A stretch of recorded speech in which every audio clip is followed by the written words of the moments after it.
am the Deputy Executive Officer for operations here at the Bay Area Air Quality Management District.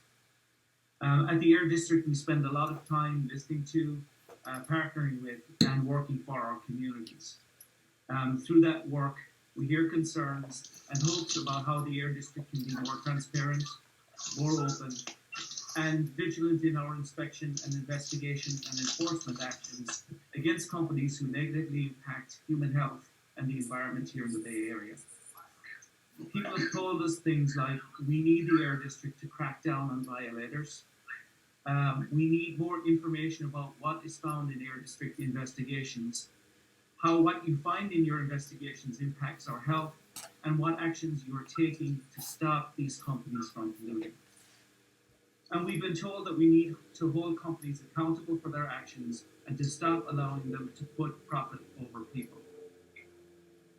This feedback and the relationships we have with our communities and the concerns that people are raising about how we do our work is something we take very seriously. That's why we're here tonight. We're here to demonstrate to you that we are taking steps to do things differently at the Air District.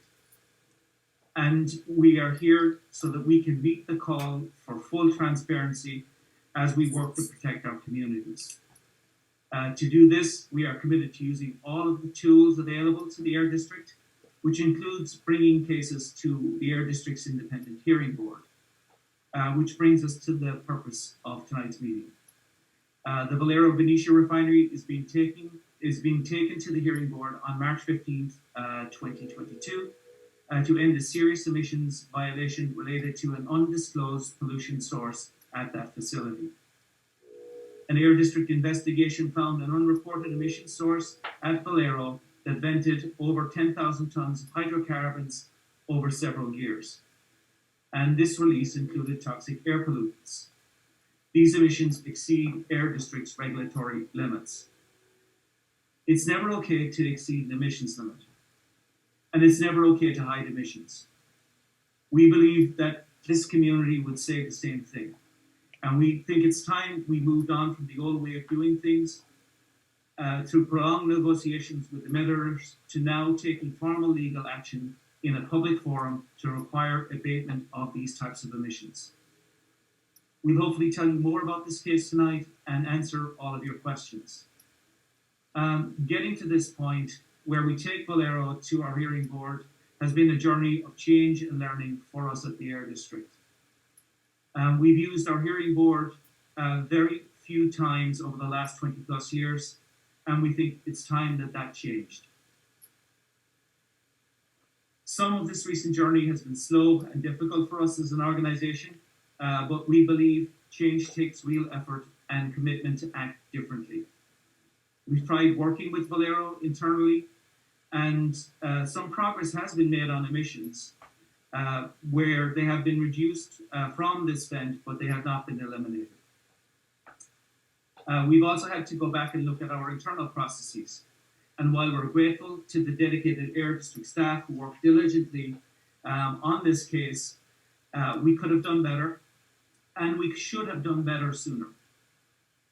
Going forward, we are committed to doing better and to be held to account for our actions in the hope of earning the trust of our communities.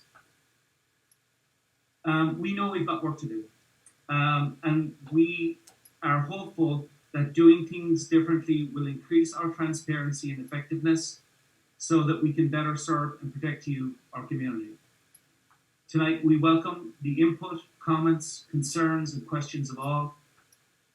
And I want to thank you for your attention, for turning out tonight to be part of this conversation. And with that, I'll hand you back to Joshua.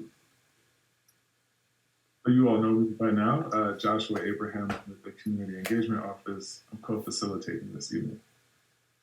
Thank you so much, Josh. And next we have Azabuke Akaba. Hello, this is Azabuke Akaba, Special Projects Advisor. Thanks. Thanks, Oz. And then next we have Carol Allen. Hi, this is Carol Allen. I'm a manager in the engineering division, here to help answer questions about health risk assessments. Thanks, Carol. And next we have Jerry Bobby. Hi, I'm Jerry Bovey. I'm the manager of the source test section in the meteorology and measurement department. I'm here to answer questions regarding measurement and monitoring both inside and outside the refinery. Thanks, Jerry. And next we have Damian Breen. Hi, I'm Damien. I met you earlier. I'm in charge of our operations group here at the Air District, and that includes our enforcement and engineering teams. Thanks, Damian. And next we have Chris Crowley. Hi everyone, my name is Chris Crowley. I'm a Principal Air Quality Specialist in Compliance and Enforcement Division, and I was also part of the investigation team related to this violation. Thanks, Chris. And next we have Dr. Judith Coutinho. Hi everyone, I'm the health officer for the Air District. Thanks, Judy. And next we have the Air District Pollution Control Officer, Jack Broadbent. Good evening. This is Jack Broadbent. I serve as the Executive Officer for the Bay Area Air Quality Management District. I'm glad you could be here. Thanks, Jack. And then next we have Veronica Eady. Hi, good evening. I'm Veronica Eady. I am one of the Deputy Executive Officers. I oversee all of our policy work, our equity work, and that includes environmental justice. And thank you so much. I should have said something, but can we stop screen sharing just so you can see all of our faces real quick for this portion of the agenda? And the next person that we want to introduce you to is Lisa Flores. Hi everyone, my name is Lisa Flores. I'm part of the Community Engagement Office and I'll be providing support for this meeting. Thanks so much, Lisa, for all of your support tonight. And then next we have Ed Giacometti. Hello everyone, good evening. My name is Ed Giacometti. I'm a manager with the Compliance and Enforcement Division, and I was also involved in the investigation, and I'm here to speak to you about the enforcement timeline and the investigation. Thanks, Ed. And then next we have Anna Lee. Good evening, everybody. I'm in the Community Engagement Office. I'm here to help support this meeting to get you all the information you need. All right, and then we have Pam Leon. Hi, I'm Pam Leong. I'm the Director of Engineering and I'm here to help you explain the health risk assessments as well. Thank you. All right, and then we have Suma Pisapati.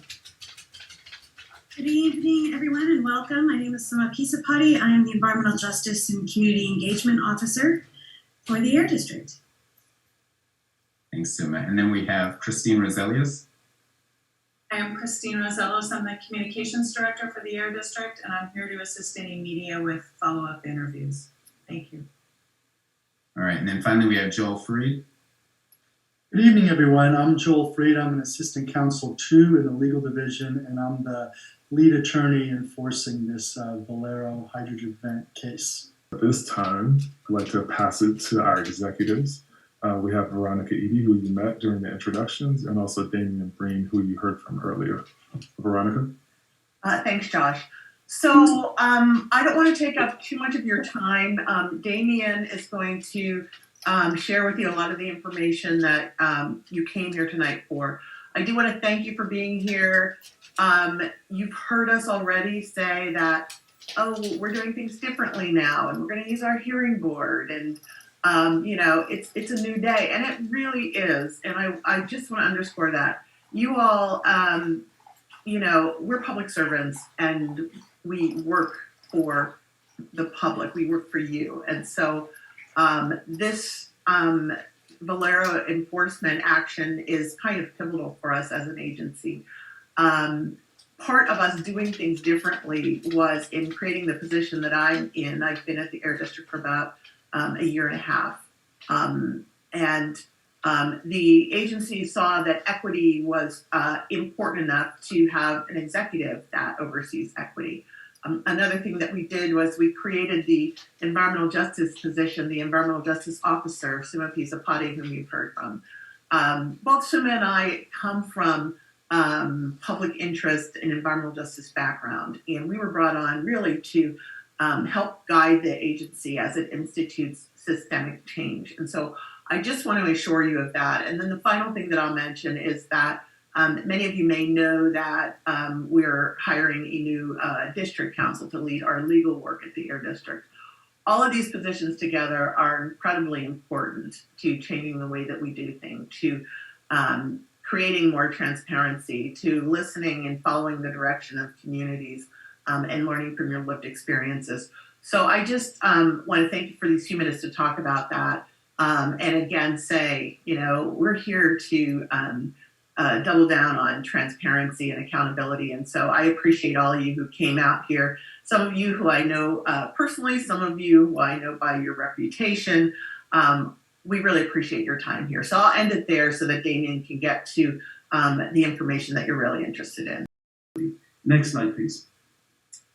So the Valero Refinery itself was built in 1969. It's an integrated facility, which means that the process units flow into one another and cannot easily be taken down to make repairs without taking the whole facility down. The facility itself is quite large. It processes about 165,000 barrels of crude oil a day. That's around 7 million gallons of crude oil per day. And the site itself is sprawling and contains storage tanks, emission sources, abatement devices, and emissions points. Some of the abatement devices that are most visible to folks, I think, are the 3 flares at the facility. And then there's a spaghetti or forest of thousands of valves, flanges, pumps, and connectors, all of which have requirements under Air District regulations relative to their emissions. Next slide, please. So in terms of what we're talking about, if you take a look at the photograph here on your left, that very skinny pipe is where we discovered these emissions. And then you can see on the other side of the photograph its relation to the community and where it is in the facility itself. Next slide, please. So as far as the Air District can determine, we believe that this emissions point may have been in use, as far back as 2000 when Valero acquired this facility. We know that Valero was doing sampling at this facility for its own processes and the production of oil as far back as 2003. The emissions from this particular event are in excess of the limits that are in Regulation 8 Rule 2, which only allows 15 pounds of emissions from any single source in a given day. Based on our calculations here, this particular source was emitting at over 4,000 pounds per day. And in terms of the overall emissions from this source, based on the samples that were taken by Valero and the Air District and our estimates, we think that there was over 10,000 tons of hydrocarbon emissions from this vent, and that included some toxic air contaminants. Next slide, please.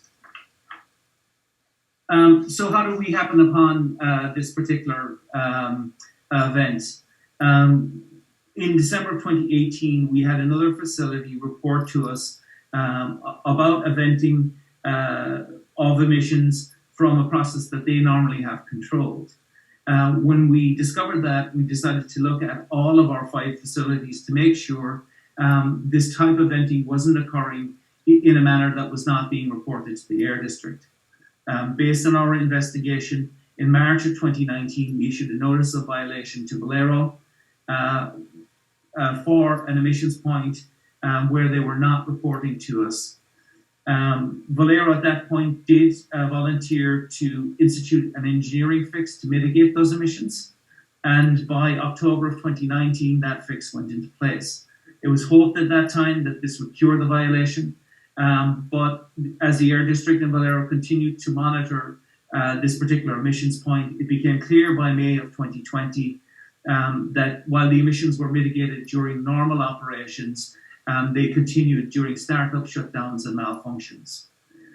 Between May of 2020 and the present, the Air District has been working with Valero to evaluate a number of engineering solutions to prevent all emissions from this point. But at this point, we have not gotten any satisfactory explanation from the facility on how they plan to end these emissions. So with that particular backdrop, the Air District has chosen to take this facility to our hearing board to get a stipulated order of abatement. Next slide, please. So the current status is that some of the hydrocarbons have been reduced, a fairly substantial emissions reduction. As I mentioned earlier, we're seeing only emissions from startup, shutdown, and non-function that continue to exceed our standards. And while the emissions have been reduced, our models still show that they exceed the limits that the Air District's Board of Directors has deemed to be have deemed to be healthy for facilities, and that means that they need to control. Next slide, please. So on March 15th, 2020, the Air District is going to take Valero to our hearing board to request a stipulated order of abatement. And this order of abatement addresses the emissions violation. It covers additional reporting and permitting issues. Additional permitting and other issues are still being investigated, and this particular action is targeted at reducing the emissions portion of the violation only. The order itself requires cleanup to be as soon as feasible, but no later than the next refinery turnaround. I explained earlier about some of the difficulties in effecting repairs at this facility because of its integrated nature. But any equipment that's installed will require an Air District permit, and there may also be requirements for that equipment to get a CEQA and building permits from the city of Benicia. In the interim, we are also requiring that this facility continue to monitor emissions from this vent. That ends my brief presentation, and I'll hand it back to Josh. Workshop is identified, which will be identified at apparently at the hearing board. So you work at a distance. I have to assume you work at a distance because that wasn't caught. And then Valero's report that this was brought to their attention by another refinery, and therefore they went and checked and said, oh goodness, I think we've got a problem. This is incredible, especially with Reg 12, Rule 15, where we've had no action since 2019 to verify that those fence line monitors are in fact giving us verifiable data. That's not right from a regulatory perspective. I know monitoring is not the same thing as getting rid of the emission source, going back to the source and doing a real root case analysis of the problem. But for the community, those monitoring systems were meant to give us a sense that we could trust what was being said. And now I want to know when our city knew about this. I want to know how the Air District has communicated about this, the process of the abatement order to our community, because we are trusting our fire department as a liaison with refinery. We do not have an industrial safety ordinance. We are very concerned that such a problem could go on. I commented in 2003 on the Valero VIP. I have been active for 20 years on this, and I knew that monitoring was very important for community trust. Absolutely. It doesn't prevent emissions, but it lets us know what's going on. When you can't trust the monitoring system, then you're in deep doo-doo as a community. So I want to know what's going to happen with Reg 12, Rule 15, and how you're going to identify that problem. And then, Damien, I can't see hands and things, so I'll let you do that. So here on this slide is the overview of the emissions and the violations. So they were emissions of non-methane hydrocarbons. And the only reason why we mentioned this is that's how the Regulation 8 Rule 2 limit is written. It's in non-methane hydrocarbons. Normally, we look at hydrocarbons as precursor organic compounds. So when we talk about pounds per day. We're usually talking about precursor organic compounds. And then the types of toxics that are in this precursor organic compound stream are benzene, toluene, ethylbenzene, and xylene. We normally call this BTEX, and these are, these are what we find in gasoline. So I did talk about hydrocarbons because this is where they're in excess of Regulation 8, Rule 2. The limit is in 15 pounds of hydrocarbon per day, and at some points they were at 4,000 pounds of hydrocarbon per day. So they're in excess of our Regulation 8, Rule 2. The amount of emissions over a 17-year period were approximately 10,000 tons of organics and 138 tons of the BTEX, the benzene, toluene, ethylbenzene, and xylene. So we ran a health risk assessment on the toxic air contaminants. And so in this table, you can see what it was historically. Cancer risk, chronic hazard index, and acute hazard index. And then in October of 2019, they put in their engineering fix, which we're calling a jump over line to be able to try to minimize those emissions. So cancer risk dropped to 0.7 in a million, the chronic hazard index to 0.01, and the acute hazard index to 1.7. And the thing to note here is if you look at our thresholds where we require abatement, those are in yellow. So right now, even with the jump over, they still need to abate those emissions.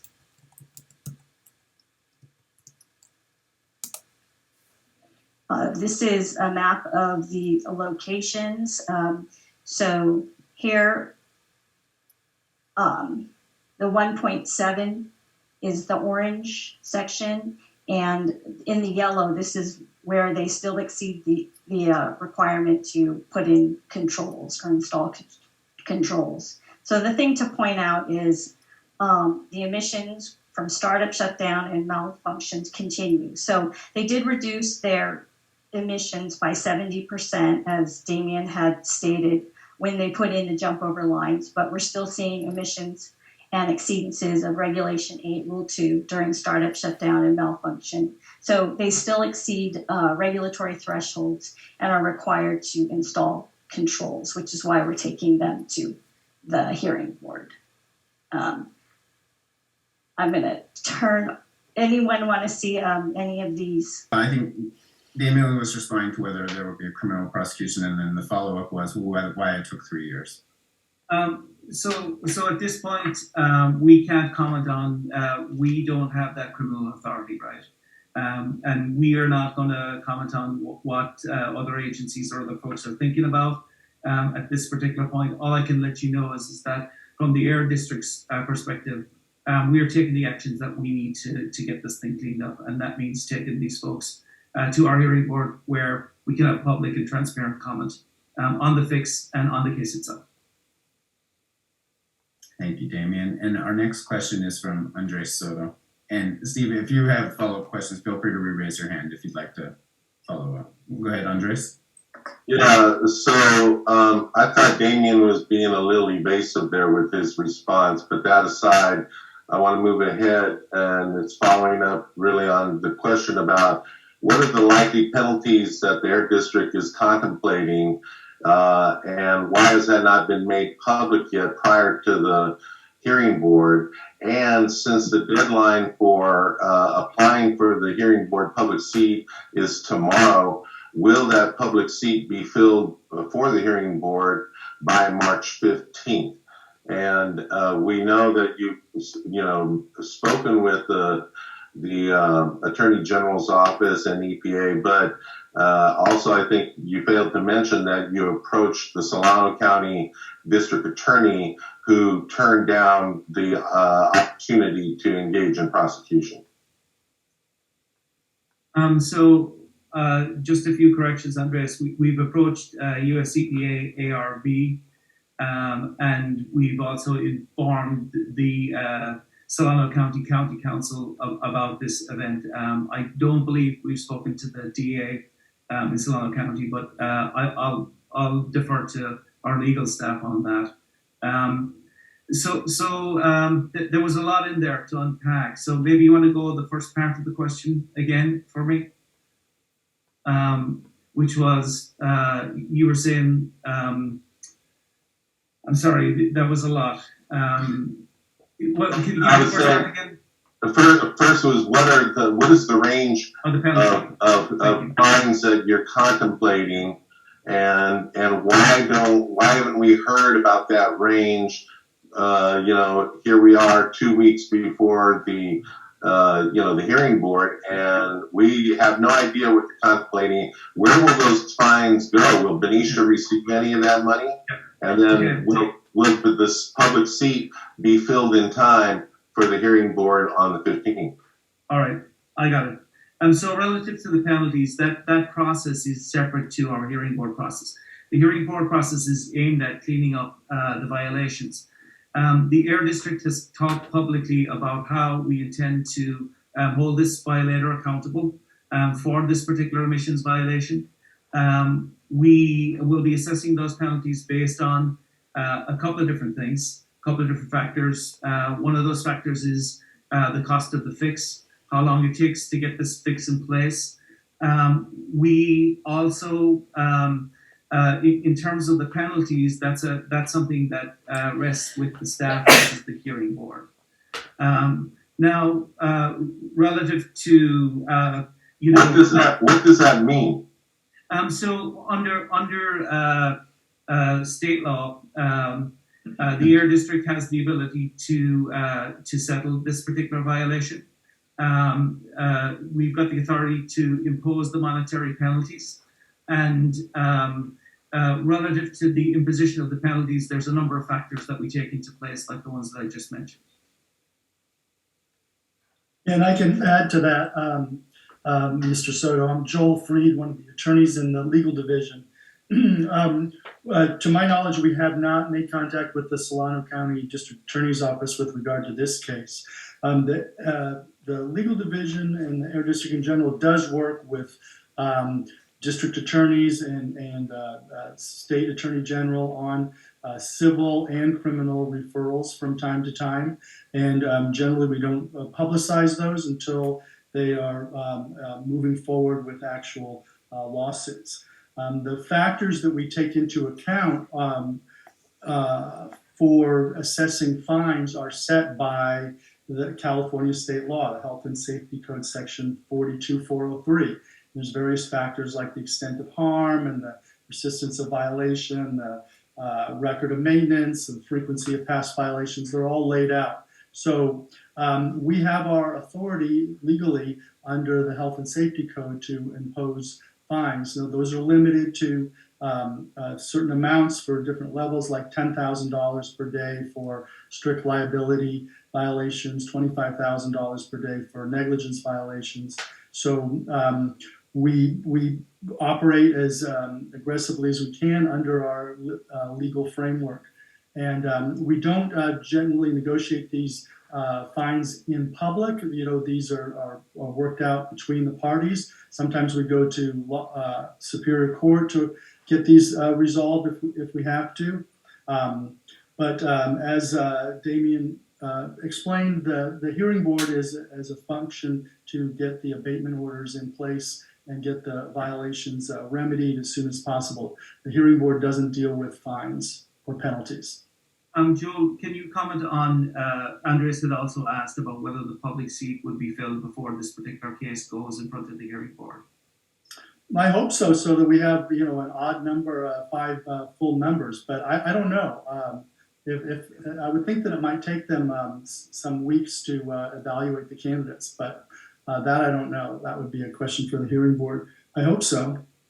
So wouldn't that be grounds to delay the hearing until you get that public seat filled? I don't think so. I think they could proceed without it. And we really want to get this stipulated order of abatement approved as soon as possible so that we can get the permanent fix in proceeding forward as fast as possible and stop these excess emissions as at the earliest possible date. Thanks, Joel. And so I just wanted to take a break and take a question from the chat, and then we'll get to you, Kathy, next. So we had a question in the chat from Trevor Masinski. The facility immediately initiated a construction project to reduce excess emissions, but this engineering fix did not solve the problem. Was there a root cause analysis, or why did the fix that was approved by the Air District not work? Was it only the engineering fix, or was the engineering fix evaluated? So in terms of the engineering fix, the facility approached the Air District with it after they had received the violation. We did look at it to determine whether or not it met with our permitting requirements. In terms of the fix itself, I think everybody at the time was hopeful that it would reduce the emissions below the standards. But what we've seen is that during normal operations, that's what occurred. What we hadn't anticipated, I think, either on our side or on Valero's side, was during upsets or during when the equipment malfunctions there, the emissions pop up and they can't be recirculated back into the front of the process by that engineering fix. So that's why we've gone to our hearing board to seek a permanent fix to this particular emissions violation. With us? Yeah, I'm here. Thank you. I think that there are basically two types of risks that were posed by those emissions. One was the acute risk of exposure to these agents that were released, and for people with underlying respiratory conditions like asthma, emphysema, bronchitis, these exposures can potentially exacerbate their underlying health issue. Mild exacerbations might impede their activities of daily living, or severe impacts could land them in an emergency room. And so I don't think it's possible to say that no harm occurred during those many years of release. It may not have been many individuals. It's impossible to say because we wouldn't have had any real-time information. But I don't think it's possible to say that nobody was harmed by it. That said, those are acute issues. The exacerbation occurs, and then there isn't presumably a lasting effect from the exacerbation itself. The other set of risks are chronic disease risks, and the agents that were referred to by Damien include carcinogens like benzene. And the answer as to how much risk was posed by those cancer-causing emissions is difficult because there's really two different answers. One is that if you look at the overall probability of a cancer case occurring, it amounts to something less than one case occurring in Benicia over the full 20 years of exposure. But that's not the same thing as to say what was the risk, because the acceptance of that level of cancer by the Benicia community is predicated on the community being willingly complicit with the release, which it clearly wasn't.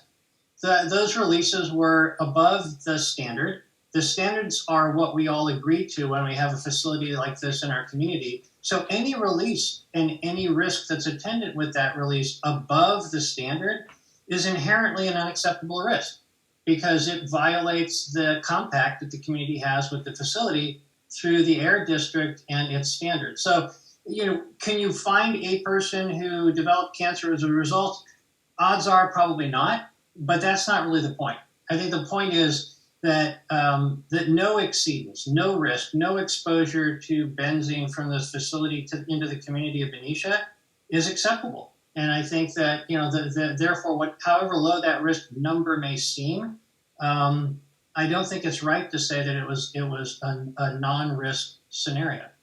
Yeah, I do want to comment. I put the thing in the chat at the beginning. I have a friend who lives just a few houses down from the fence line whose husband was just diagnosed with stage 4 lung cancer. And I think a lot of the risk assessments also, and please correct me if I'm wrong, Dr. Mateus, are dealing with one chemical. And here we've got a chemical soup that's being emitted. And what percentage of the time was the community exposed to this chemical soup of multiple chemicals? Exactly. And how much health assessment has been done on exposure to multiple chemicals? Anyway, Well, That's but my there's comment. also, and honestly, you raise another important point, which is that these exposures were on top of whatever other exposures a person experiences. Right. You know, what types of synergistic effects may or may not occur. These are unknown.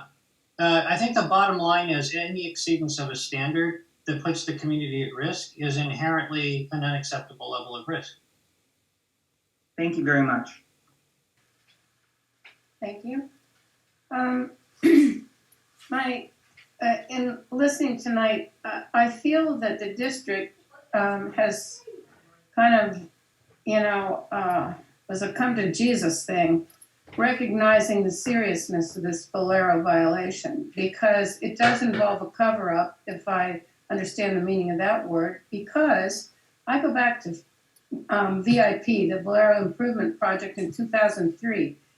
The city voted to improve, permit that, to allow that to go forward. A 10-year project, maybe even that lasted a little longer than a decade.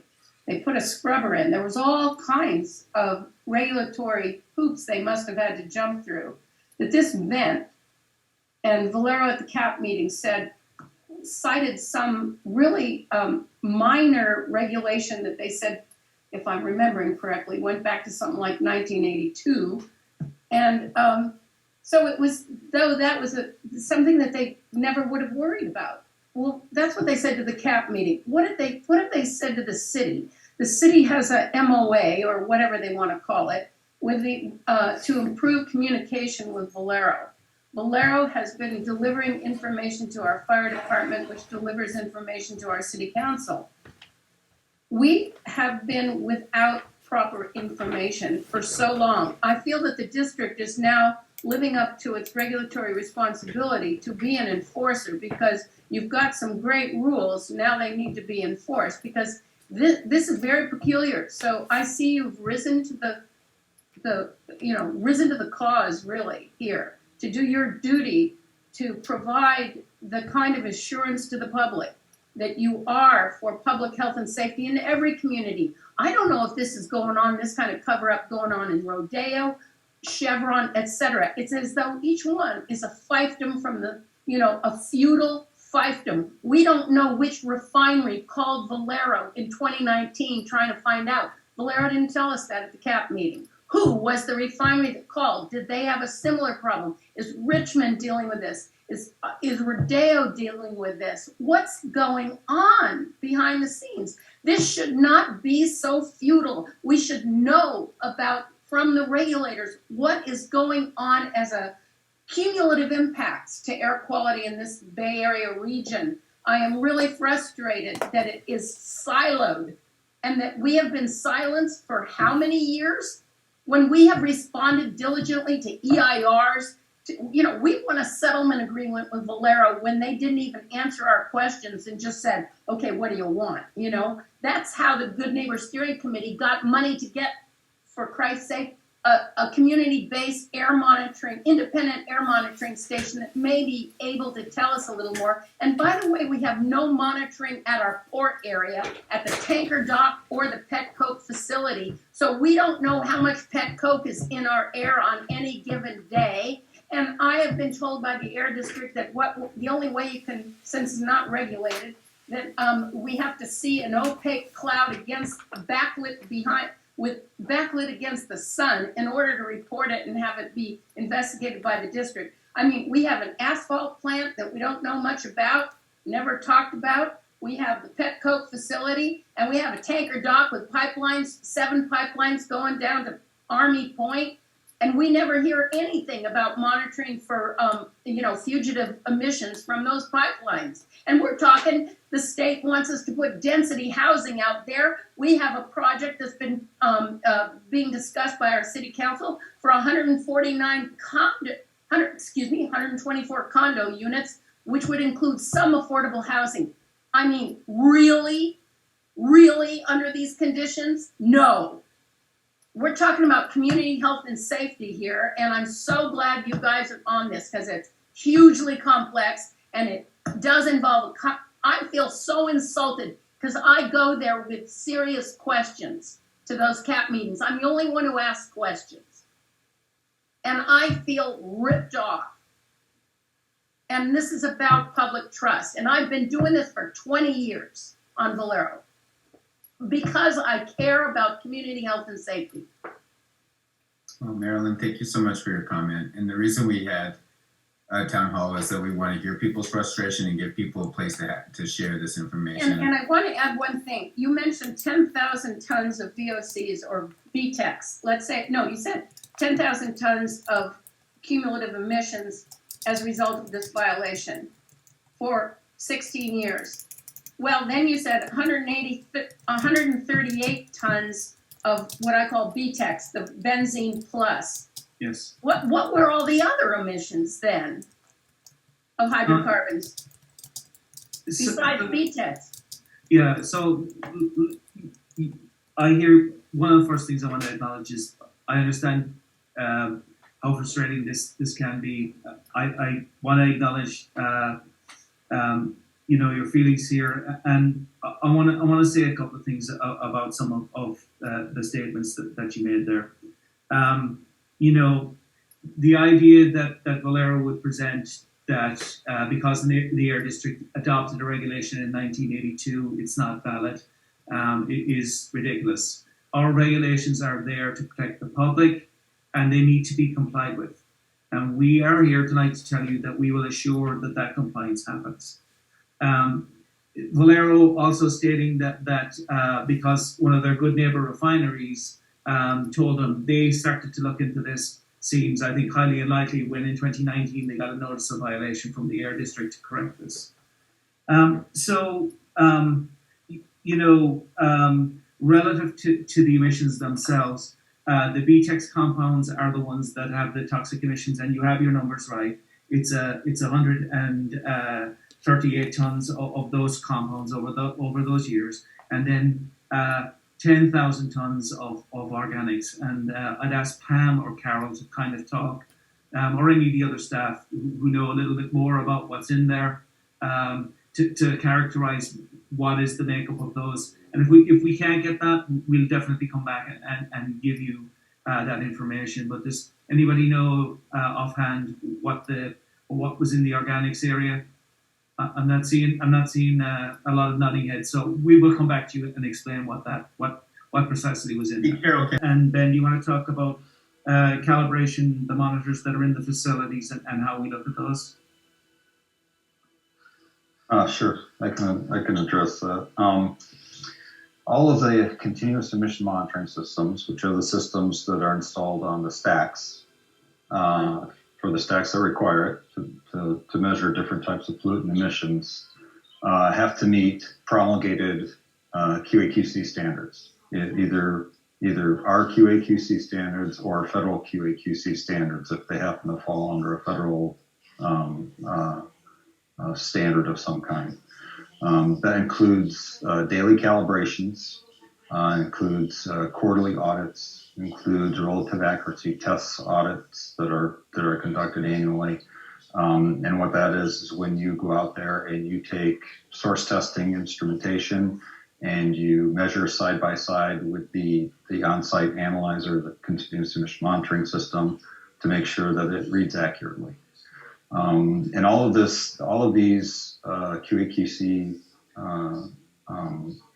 tests that are performed have to be maintained at the facility for us to audit or reported to us directly. They're required to report to us on monthly emission statements, which give us a highlight of everything that they've done.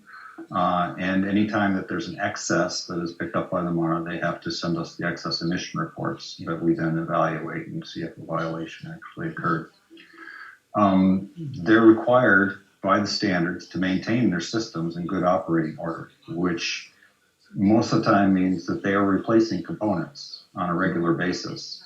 And all of the changes that they make to it and all the instrumentation that they put in there have to be approved by my department, the source test section, prior to installation. So we check out all the components that they're planning on putting into in as a continuous emission monitoring system and the design of the system, and we check it very closely. And we go out and perform our own audits, which are called field accuracy tests. where we test side by side with these systems to verify that they are actually measuring accurately. In addition to that, there's parametric monitoring that's actually done at the facilities, and parametric monitoring is where they have to monitor a certain parameter on like a process device, like temperature, like pressure, things like that. All of those have to be calibrated to certain standards, typically manufacturer standards, but it's something that we actually audit as well. And that ensures that the systems are operating the way they're supposed to be operating within the permit conditions that have been set for them. And you had questions about other monitoring as well. Is that true, Nancy? Well, there's, is it the benzene? I can't remember. Marilyn would know, and so would Kathy. We talked about this. There's one monitor that they were required to put on the fence line to monitor a particular chemical, and it has not happened. Yeah. And it was my understanding they had a time limit when they were supposed to put it on, and they still haven't done it. And that's a concern to me. Yeah, you're talking about hydrogen sulfide? Yes, that's the one. Yeah, because part of the reason that we were taking so long on hydrogen sulfide is because we wanted to be an open path integrated measurement. Right. Rather than just a series of point monitors along the fence line, which would have gaps and you know, they'd have to install a lot of them. So we were trying to drive the technology, and we've actually spent the last few years working with the manufacturers and the contractors and the facilities to try to drive that technology so we can get the better detection limits. Because before, the detection limits on those systems were so high that they wouldn't be impactful, they wouldn't be useful. Yeah. And recently, last year, there was a study conducted at one of the Bay Area refineries where a system was proven out that showed that you could get detections down 15 part per billion or less. And based on that study and the published results of that study, we went ahead and put out the requirement for all the refineries to then install a system that could at least be equivalent to that standard. Because we tend to be technology neutral or manufacturer neutral, we couldn't just say put in this one. We have to say, okay, it has to be at least as good as this one. Mm-hmm. And so right now, the refineries are in the process of evaluating systems and either putting in the system that proved that it could do it, or showing that the system that they want to use is going to be equivalent to that. And they haven't shown equivalence yet, but some of them are trying to conduct some short-term studies to do that. But regardless, we've given them a deadline of January 1st of 2023. They have to have an open path H2S monitoring system in place that is reporting data. So the clock is ticking, and it has been triggered by the study that was conducted out at P66. Right, okay. So we're going to evaluate their study results and see if they can come up with something that is comparable. If they can, then we will go ahead and approve it based on what they give to us and whether or not we can make a determination if it's equivalent. If they cannot, then we're going to basically put in the requirement that they have to use the system that is available out there. And Valero does have an H2S monitor installed. It's not the system that was proved out at P66. They don't report the data because we hadn't triggered the requirement. But in either case, the system that they have installed, if it can meet the requirements, it will have to be reporting data by January 1st, or they will have to replace it with a monitor that can meet those requirements. Okay. Thank you, Jerry, and thank you, Nancy, for your questions. Sure. A few points related to the, I've got something else popped up on my screen, it doesn't matter.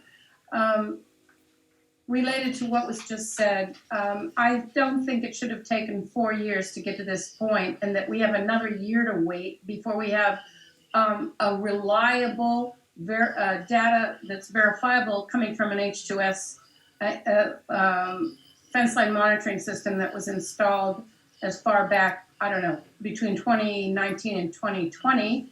And so that seems like a very long time to allow for corrections to be made or compliance. But the reason I had raised my hand in the first place was, first of all, I appreciated Ken's comments about the systemic problems, about communication, using the community, people in the community as a resource to the district, because, for instance, in the last 3 times of incidents very recently, the incident about